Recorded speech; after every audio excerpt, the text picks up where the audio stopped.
Breaking news చూస్తున్నాం. ఢిల్లీలో TDP అధినేత చంద్రబాబు పర్యటన ముగిసింది. కాసేపట్లో ఢిల్లీ నుంచి ఏపీకి బయలుదేరనున్నారు. ఈ నేపథ్యంలో అర్ధరాత్రి కేంద్ర మంత్రి అమిత్ షాతో చంద్రబాబు భేటీ అయ్యారు. భేటీలో బీజేపీ జాతీయ అధ్యక్షుడు నడ్డా కూడా పాల్గొన్నారు. దాదాపు 45 నిమిషాలపై చర్చలు కొనసాగించారు. ఎన్డీఏ కూటమిలో చేరికతో పాటు ఏపీలో పొత్తులపైన చర్చించినట్లు తెలుస్తుంది. పొత్తులపై పవన్ కళ్యాణ్తోనూ బీజేపీ హైకమాండ్ చర్చించనుంది. పొత్తులు దాదాపు కొలిక్కి వచ్చినట్లు సమాచారం. ఏపీ నుంచి 8 ఎంపీ సీట్లు, 25 అసెంబ్లీ సీట్లను బీజేపీ అడుగుతున్నట్లు తెలుస్తోంది.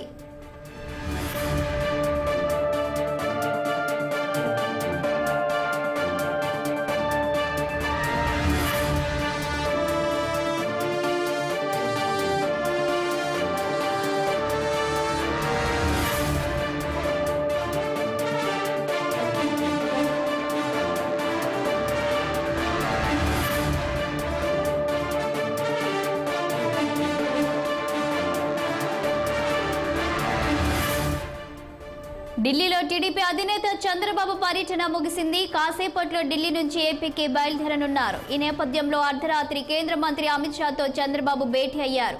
భేటీలో బీజేపీ జాతీయ అధ్యక్షుడు నడ్డా కూడా పాల్గొన్నారు. దాదాపు 45 నిమిషాలపై చర్చలు కొనసాగించారు. ఎన్డీఏ కూటమిలో చేరికతో పాటు ఏపీలో పొత్తులపైన చర్చించినట్లు తెలుస్తుంది. పొత్తులపై పవన్ కళ్యాణ్తోనూ బీజేపీ హైకమాండ్ చర్చించనుంది.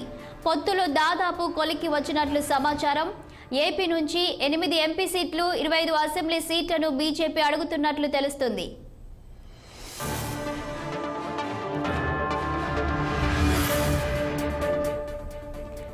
దీనిపై మరింత సమాచారం మా ప్రతినిధి కోటేశ్వరరావు అందిస్తారు.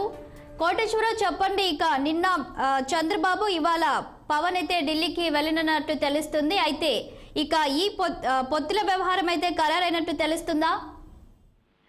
శాలిని, మరి రాత్రి 11:25 చంద్రబాబు అమిత్ షాను జేపీ నడ్డాను భేటీ అయ్యారు. ఇది రాత్రి పొద్దుపోయాక ఈ భేటీ జరిగినట్టుగా తెలుస్తోంది. ఆయన నిన్న సాయంత్రం 6:30 ఢిల్లీ చేరుకున్నటువంటి చంద్రబాబు నాయుడు మరి రాత్రి పొద్దుపోయాక 11:25 అమిత్ షాతో నడ్డాతో భేటీ అయిన అనంతరం 12:16 వరకు ఈ భేటీ జరిగిందని కూడా చెప్పుకోవచ్చు. దాదాపు గంట పాటు సుదీర్ఘమైనటువంటి చర్చలు వీరి మధ్య జరిగినట్లు కూడా తెలుస్తుంది. ముఖ్యంగా ఈ ఏదైతే ఎన్డీఏ కూటమిలోకి టీడీపీని చేర్చుకోవాలనే బీజేపీ ప్రయత్నాలు ఏదైతే ఉందో అందులో భాగంగానే చంద్రబాబు నాయుడిని ఢిల్లీకి ఆహ్వానించినట్టుగా కూడా తెలుస్తుంది. ఇది మొత్తంగా చూసుకుంటే రాష్ట్ర రాజకీయాలలో కొత్త సమీకరణలకు దారితీసిందని కూడా చెప్పుకోవచ్చు. పవన్ కళ్యాణ్ ఫస్ట్ నుంచి చెప్తున్నటువంటి మాట ఏదైతే ఉందో, ఖచ్చితంగా ఎన్డీఏలోకి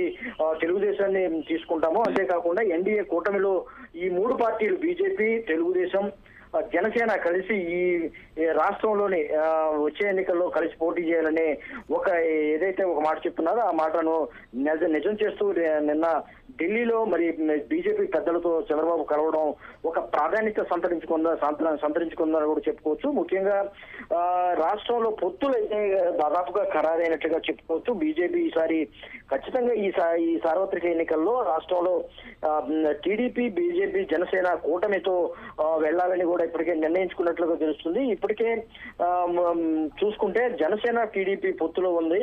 అయితే కొత్తగా మరి ఢిల్లీలో జరిగినటువంటి ఈ చర్చల ఫలితంగా బీజేపీ కూడా వచ్చి చేరుతుంది అని కూడా ఇప్పటికే స్పష్టమైంది. ఈ తరుణంలో ఇటువంటి చర్చలు జరుగుతున్న తరుణంలో మరి రాష్ట్రంలోని ఉన్నటువంటి బీజేపీ నాయకులు కూడా కొంతమంది తమ సీట్లను కూడా ఖరారు చేసుకున్నట్లు కూడా మనకు సమాచారం అందుతుంది. ఏది ఏమైనప్పటికీ ఈ బీజేపీ టీడీపీ పొత్తులో భాగంగా బీజేపీ అయితే ఈసారి 25 అసెంబ్లీ స్థానాల్లో 8 పార్లమెంటు స్థానాలు అడుగుతుండగా దాదాపుగా 8 స్థానాలకు సంబంధించినటువంటి ఆశావాహులు అయితే ఎవరైతే ఉన్నారో బీజేపీ ఇప్పటికే పెద్దలు రాష్ట్రానికి సంబంధించినటువంటి వారు పార్లమెంటుకు పోటీ చేసే అవకాశం ఉందని కూడా చెప్పుకోవచ్చు. ఈ ముఖ్యంగా మనకు సమాచారం అందుతున్న దాని ప్రకారం చూసుకుంటే విశాఖపట్నానికి సంబంధించి బీజేపీ అధ్యక్షుల పురంధేశ్వరి, విజయవాడకు సంబంధించినటువంటి సుజనా చౌదరి, మరి నరసాపురానికి సంబంధించినటువంటి రఘురామకృష్ణరాజు, ఈ విధంగా కొన్ని పేర్లు అయితే మనకు వినిపిస్తూ ఉన్నాయి. ఢిల్లీలో జరిగినటువంటి ఈ భేటీ ప్రాధాన్యత సంతరించుకుందని కూడా చెప్పుకోవచ్చు. ముఖ్యంగా ఏదైతే ఈ చంద్రబాబు నాయుడు నిన్న 6:30కే సాయంత్రం 6:30కి చేరుకోగా అయితే పార్లమెంటు సమావేశాలు ఉండడంతో అమిత్ షా చాలా లేటుగా మరి భేటీ జరిగిందని కూడా చెప్పుకోవచ్చు.